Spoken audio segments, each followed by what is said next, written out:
दोस्तों नमस्कार। फिटिंग सिद्धांत में आप सभी का स्वागत है। तो आज की इस वीडियो में हम फिटर फर्स्ट ईयर के ट्रेड थ्योरी के ऑफिशियल पेपर के बारे में बात करेंगे, जो रिसेंटली अगस्त 2022 को हुआ था। जैसा कि हम तारीख यहाँ पे देख सकते हैं, 9 अगस्त 2022 का ये ऑफिशियल पेपर है। तो आइए शुरुआत करते हैं क्वेश्चन नंबर 1 से। What is the name of hammer. Hammer का नाम यहाँ पे पूछा गया है। बेसिकली हमारे हेमर 3 प्रकार के होते हैं। जैसे पहला हमारा हो गया बॉल पिन हेमर, दूसरा हमारा हो जाएगा स्ट्रेट पिन हेमर, और तीसरा हमारा हो जाएगा क्रॉस पिन हेमर। तो इसमें से ये कौन सा हेमर है हमें बताना है। तो हम कैसे पता लगाएंगे?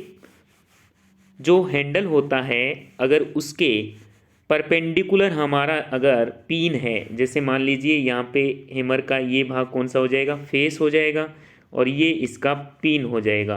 तो अगर पिन का जो आकार है जैसे इस तरह से है, तो अगर ये हमारा हैंडल के जैसे 90 डिग्री का अगर कोण बना रहा है, तो इसे हम क्या कहेंगे, क्रॉस पिन हैमर कहेंगे। ठीक है।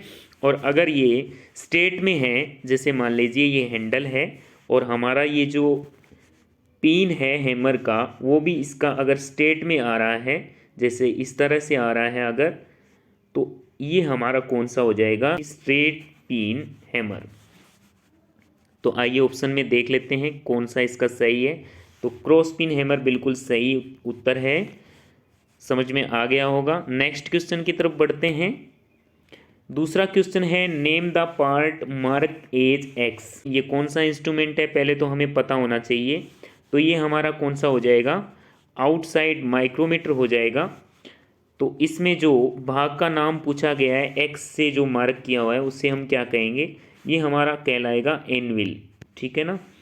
तो इसके जो सामने वाला भाग है, इसको हम क्या कहते हैं, स्पिंडल कहते हैं। तो माइक्रोमीटर में हमेशा 2 मेजरिंग फेस होते हैं।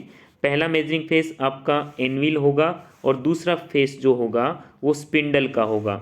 ठीक है ना। यहाँ पे हम जॉब को रख के उसकी साइज को चेक कर सकते हैं। तो इसका जो ऑप्शन है वो क्या हो जाएगा, एनविल इसका करेक्ट आंसर हो जाएगा। D option is the correct answer. बहुत ही सिंपल क्वेश्चन पूछे जाते हैं। तीसरा क्वेश्चन हमारा क्या है, which material is use to make bench vice. Bench vice को बनाने के लिए किस मटेरियल का उपयोग किया जाता है। तो बहुत ही सिंपल क्वेश्चन है। बेंच वाइस को अगर बनाना है, या फिर बात करें बेंच वाइस की बॉडी की, तो उसे हम किससे बनाते हैं, कास्ट आयरन से बनाते हैं। कास्ट आयरन से हम क्या करते हैं, बेंच वाइस की बॉडी को बनाते हैं। वहीं अगर बात करें हाई कार्बन स्टील की, तो हाई कार्बन स्टील से हम क्या करते हैं, बेंच वाइस के जो जॉब प्लेट होते हैं, जहाँ पे हम जॉब को पकड़ते हैं, उसे बनाया जाता है। नेक्स्ट क्वेश्चन की तरफ बढ़ते हैं। अगला हमारा क्वेश्चन क्या होगा, which material is used for the manufacturing of the lathe bed. जो लेथ बेड है वो किस धातु से बनाया जाता है। जो लेथ मशीन का बेड होता है वो किस धातु से बनाया जाता है। तो ए ऑप्शन इसका करेक्ट आंसर हो जाएगा, कास्ट आयरन। अगला हमारा क्वेश्चन है, which indicate the strength of bond in grinding wheel. तो ग्राइंडिंग व्हील के अंदर जो बंधक होता है, उसकी जो स्ट्रेंथ होती है, सामर्थ्य होती है, उसको वो किससे इंगित की जाती है, या फिर किससे डिनोट की जाती है। तो इसका जो करेक्ट आंसर है वो ग्रेड हो जाएगा। थोड़ा सा क्वेश्चन की जो लैंग्वेज है उसको हम समझेंगे। ग्रेड होता है कोई भी जो बंधक है उसकी स्ट्रेंथ, बंधक की स्ट्रेंथ को हम क्या कहते हैं, ग्रेड कहते हैं। ठीक है। अगर बात करें स्ट्रक्चर की, तो स्ट्रक्चर का मतलब संरचना होता है, और संरचना क्या कहलाती है, जो बंधक है उसकी जो मात्रा होती है उसी को ही हम क्या कहते हैं, संरचना कहते हैं। या फिर अगर हम बात करें कणों की समीपता को भी हम संरचना कहते हैं, स्ट्रक्चर। तो ये अलग अलग ग्राइंडिंग व्हील के पार्ट है, जैसे स्ट्रक्चर हो गया, ग्रिड हो गया, ग्रेड हो गया, इन्हें हम ध्यान में रखना है। जैसे स्ट्रक्चर 2 प्रकार की होती है, एक तो हमारा हो जाएगा ओपन स्ट्रक्चर और एक हो जाएगा क्लोज स्ट्रक्चर। ठीक है ना। और वैसे ही अगर बात करें ग्रेड की, तो ग्रेड हमारे कितने प्रकार की होती हैं? 3 प्रकार की होती है, जैसे सॉफ्ट हो गया, मीडियम हो गया और हमारा जो हार्ड ग्रेड है वो हो जाएगा। इससे हम अल्फ़ाबेटिक जो होते हैं ए से लेकर जेड से हम डिनोट करते हैं, ठीक है।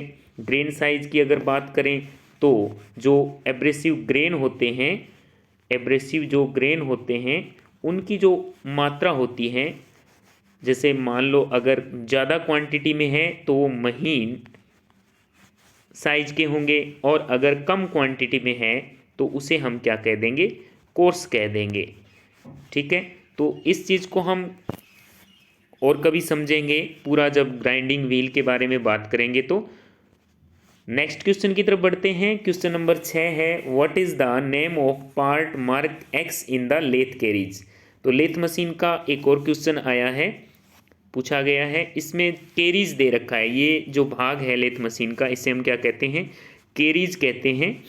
और इसमें जो कैरीज में भी जो भाग का नाम पूछा गया है, एक्स से डिनोट किया गया है, इसे हम क्या कहेंगे? तो ये हमारा क्या हो जाएगा? ये देखिए सबसे ऊपर का जो भाग है इसे हम क्या कहते हैं? टूल पोस्ट कहते हैं। ये हमारा टूल पोस्ट हो जाएगा। और टूल पोस्ट किस में बंधा होता है? इसे हम कहते हैं टॉप स्लाइड। ये हमारा टॉप स्लाइड हो जाएगा। और टॉप स्लाइड के नीचे जो ये वाला भाग है इसे हम क्या कहते हैं? कंपाउंड स्लाइड कहते हैं, कंपाउंड स्लाइड। और इससे जो नीचे वाला भाग है वो हमारा क्या होता है? वो हमारा होता है क्रॉस स्लाइड, ठीक है ना। जैसे ये वाला भाग इसका क्या कहलाएगा? क्रॉस स्लाइड कहलाएगा। और जैसे कैरीज है उसके भी 2 भाग होते हैं, एक का भाग का नाम हो जाएगा हमारा एप्रन और एक का नाम हो जाएगा सेडल। तो सेडल के ऊपर क्रॉस स्लाइड लगा होता है और एप्रन जो ये सामने का भाग हम देख रहे हैं इसे हम एप्रन कहते हैं। तो ये सारे के सारे भाग है, इसमें हमें एक्स से डिनोट वाला पूछा गया है तो ये टॉप स्लाइड होगा इसका करेक्ट आंसर, जैसा कि हम देख रहे हैं A option is the correct answer, top slide. Next question की तरफ बढ़ते हैं। 7 नंबर क्वेश्चन है, identify the part mark as X. ये गैस वेल्डिंग सिलेंडर दे रखे हैं, इसमें एक्स से डिनोट जो भाग है वो पूछा गया कौन सा होगा? तो ये क्या हो जाएगी हमारी? इसे हम कहेंगे ब्लो पाइप, ठीक है ना। इसका जो करेक्ट आंसर है वो डी ऑप्शन हो जाएगा, ब्लो पाइप हो जाएगा, ठीक है ना। जैसा कि डायग्राम में हम देख रहे हैं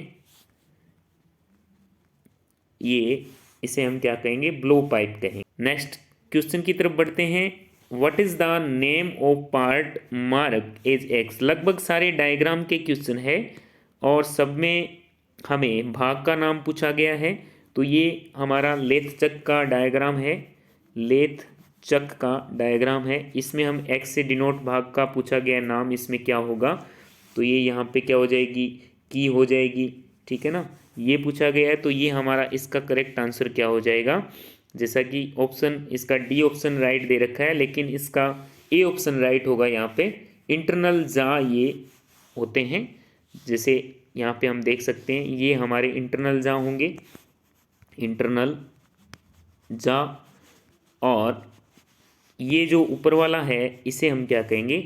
इसे हम एक्सटर्नल जा कहेंगे, एक्सटर्नल जा। बाकी आप डायग्राम देख सकते हैं, पूरा डायग्राम जब हम देखेंगे तो इसके सारे भाग इसमें दिखाए हैं। जैसे ये पिनियन होता है, ये वाला भाग, तो इस तरह से हम सारे भागों को देख लेंगे। नेक्स्ट क्वेश्चन की तरफ बढ़ते हैं। अगला क्वेश्चन है, which rivet is use in heavy structural work. भारी संरचनात्मक कार्य में किस रिवेट का उपयोग किया जाता है, ठीक है ना। तो इसका ए ऑप्शन करेक्ट होगा, पेन हेड रिवेट जो होता है वो भारी संरचनात्मक कार्य में प्रयोग किया जाएगा, ठीक है। कॉनिकल हेड रिवेट की अगर बात करें तो वो क्या होता है? हल्के संरचनात्मक कार्य में प्रयोग किया जाता है, ठीक है। वहीं अगर स्नेप हेड रिवेट की बात करें तो ये क्या होता है? सबसे ज़्यादा मात्रा में प्रयोग किया जाने वाला रिवेट होता है। सबसे ज़्यादा अगर प्रयोग किया जाता है तो स्नेप हेड रिवेट होता है, ठीक है ना। लेकिन इस क्वेश्चन का जो राइट आंसर है वो क्या हो जाएगा? पेन हेड रिवेट हो जाएगा, ए ऑप्शन। नेक्स्ट क्वेश्चन है, name the part mark as X in radial drilling machine, ठीक है। तो रेडियल ड्रिलिंग मशीन का डायग्राम दिया हुआ है, इसमें एक्स से डिनोट भाग का नाम बताना है। ये क्या हो जाएगा? ऑप्शन हम देख लेते हैं एक बार। स्पिंडल हेड दिया गया है करेक्ट आंसर, तो इसे हम क्या कहते हैं भाई? इसे हम स्पिंडल हेड के नाम से जानते हैं, जिसमें स्पिंडल लगा हुआ है। ये देखिए, ये यहाँ पे स्पिंडल लगा हुआ है और इसके अंदर यहाँ पे ये ड्रिल लगा हुआ है, ठीक है ना। ड्रिल को हमेशा स्पिंडल में लगाया जाता है और स्पिंडल जिसमें लगाएंगे उसे हम क्या कहेंगे, स्पिंडल हेड कहेंगे। ये इसका कॉलम हो जाएगा, ठीक है, ये कॉलम हो जाएगा और ये इसका क्या हो जाएगा, बेस बोल सकते हैं या फिर इसको टेबल भी बोल सकते हैं हम, ठीक है ना, जहाँ पे हम जॉब रख सकते हैं जिसके ऊपर। नेक्स्ट क्वेश्चन की तरफ बढ़ते हैं। अगला क्वेश्चन 11वां है, what is the name of vice. सारे डायग्राम वाले क्वेश्चन है, तो आपको डायग्राम बहुत ही अच्छे से कवर करना है। लगभग क्वेश्चन डायग्राम वाले आते हैं। तो ये किस चीज़ का डायग्राम है, इसे हम क्या कहेंगे, इसे हम पिन वाइज कहेंगे, ठीक है ना। जैसा कि हम डायग्राम में देख रहे हैं, ये क्या हो जाएगा, पिन वाइज हो जाएगा, ठीक है। नेक्स्ट क्वेश्चन की तरफ बढ़ते हैं। What is the name of gauge. फिर डायग्राम वाला पूछा है, ये कौन सा गेज हो जाएगा, तो इसे हम क्या कहेंगे, बेवल गेज कहेंगे। यूनिवर्सल बेवल गेज की अगर बात करें तो इसमें क्या होते हैं, 3 ब्लेड होते हैं, ठीक है ना। लेकिन हम डायग्राम में देख ही रहे हैं 2 ही ब्लेड है यहाँ पर, जैसे एक ये हो गया, एक ये हो गया। अगर एक अतिरिक्त ब्लेड और होती तो हमारा ये कौन सा हो जाता, यूनिवर्सल बेवल गेज हो जाता, ठीक है ना। एंगल गेज नहीं होगा, सरफेस गेज भी नहीं होगा, ये बिल्कुल अलग होते हैं। What is the name of the part mark as X. फिर डायग्राम का क्वेश्चन पूछा गया है और ये है आपका फाइल का डायग्राम, ठीक है ना। फाइल के डायग्राम में एक्स से डिनोट भाग को पूछा गया, तो ये इसकी क्या होती है, एज होती है, ठीक है ना। जैसा कि हम जानते हैं, ये इसका हैंडल होता है, ठीक है, ये इसका फेस होता है, और अगर इसकी बात करें ये पॉइंट होता है। इस तरह से इसमें भाग होते हैं, ये हील हो जाएगा, ठीक है, ये यहाँ पे फेरूल होता है। तो हमें फाइल के सभी भागों के नाम याद रखने हैं। इसका जो सही उत्तर हो जाएगा वो क्या होगा, एज होगा। जैसे इसमें सेफ एज दे रखा है, कोई बात नहीं, ये एज इसका राइट आंसर हो जाएगा। नेक्स्ट क्वेश्चन की तरफ बढ़ते हैं। 14वां क्वेश्चन है, which part of universal surface gauge is use to scriber at required position. Universal surface gauge का कौन सा भाग आवश्यक स्थान पर स्क्राइब करने के उपयोग किया जाता है, ठीक है ना। तो हम हमेशा किससे करते हैं भाई, फाइन एडजस्टमेंट स्क्रू। जैसा कि नाम से ही पता लग रहा है, इससे हम एडजस्टमेंट करते हैं, किसको, स्क्राइब को करते हैं। इसका काम क्या होता है, स्क्राइबिंग करना या फिर मार्किंग करना, ठीक है ना। और मार्किंग हम किससे करते हैं, स्क्राइबर से करते हैं, ठीक है ना। इसे हम इसीलिए इसे हम मार्किंग ब्लॉक भी कहते हैं। जैसा कि आपने देखा होगा, जो सरफेस गेज होता है उसको हम क्या कहते हैं, मार्किंग ब्लॉक भी कहते हैं, और इसको स्क्राइबिंग ब्लॉक भी कहा जाता है, ठीक है। स्क्राइबिंग ब्लॉक भी इसे कहा जाता है। तो फाइन एडजस्टमेंट जो स्क्रू होता है, उससे हम स्क्राइब को क्या कर सकते हैं, आवश्यक स्थान पर लगा सकते हैं। बात करें अगर गाइड पिन की, तो गाइड पिन से क्या कर सकते हैं, हम कोई भी सरफेस के समांतर हम लाइनें खींच सकते हैं, ठीक है ना। समांतर लाइनें अगर खींचनी है तो गाइड पिन का प्रयोग करेंगे, ठीक है। और अगर हम बात करें रोकर आर्म की, तो रोकर आर्म का प्रयोग किसके साथ किया जाता है भाई, फाइन एडजस्टमेंट स्क्रू के साथ किया जाता है। स्नग से हम क्या करते हैं, स्नग से हम स्क्राइबर को क्या करते हैं, सेट करते हैं। स्क्राइबर को अगर लगाना हो तो स्नग के साथ में हम क्लैंपिंग डिवाइस का प्रयोग करेंगे। क्लैंपिंग युक्ति होती है, क्लैंपिंग नट बोल सकते हैं। तो इन दोनों से हम क्या करेंगे, स्क्राइबर लगाएंगे, स्नग और क्लैंपिंग नट से, ठीक है। नेक्स्ट क्वेश्चन 15वां पढ़ते हैं। Which comparator is used in mass production. तो मास प्रोडक्शन में कौन सा कंपरेटर प्रयोग किया जाएगा, न्यूमेटिक हमारा कंपरेटर जो है वो मास प्रोडक्शन यानी बहु उत्पादन में प्रयोग किया जाता है। तो आज की वीडियो में हम 15 क्वेश्चन हमने कवर किए हैं। नेक्स्ट वीडियो में इसके अगले और क्वेश्चन कवर करेंगे। चैनल पर नए हो तो सब्सक्राइब ज़रूर करें। जो भी ITI के एग्ज़ाम की तैयारी कर रहे हैं वो हमारे चैनल से ज़रूर जुड़ें। एग्ज़ाम के बारे में आपको बता देता हूँ, जो हमारा ITI का जो एग्ज़ाम होता है, जिसे हम CBT एग्ज़ाम भी बोल सकते हैं, तो वो हमारा 2 पार्ट में होगा। पहला हमारा थ्योरी का होगा और दूसरा हमारा ES का होगा, ठीक है ना। तो थ्योरी में टोटल 100 नंबर होंगे और ES के 50 नंबर होंगे, ठीक है ना। तो इस 100 में से आपके जो 78 नंबर है वो ट्रेड थ्योरी से पूछे जाएंगे, ट्रेड थ्योरी से। और बाकी जैसे 12 नंबर हो जाएंगे आपके WCS के, और 12 नंबर यहाँ पे किसके होने वाले हैं, आपके ड्राइंग के होने वाले हैं, ठीक है ना। तो सबसे इम्पोर्टेंट पार्ट आपका थ्योरी का रहता है, ठीक है ना, जिसमें लगभग आपको 36 क्वेश्चन पूछे जाते हैं, जिसमें से मैंने 15 क्वेश्चन इस वीडियो में बता दिए हैं। बिल्कुल ये ऑफिशियल पेपर है। नेक्स्ट क्वेश्चन हम अगले वीडियो में करेंगे। तब तक के लिए धन्यवाद।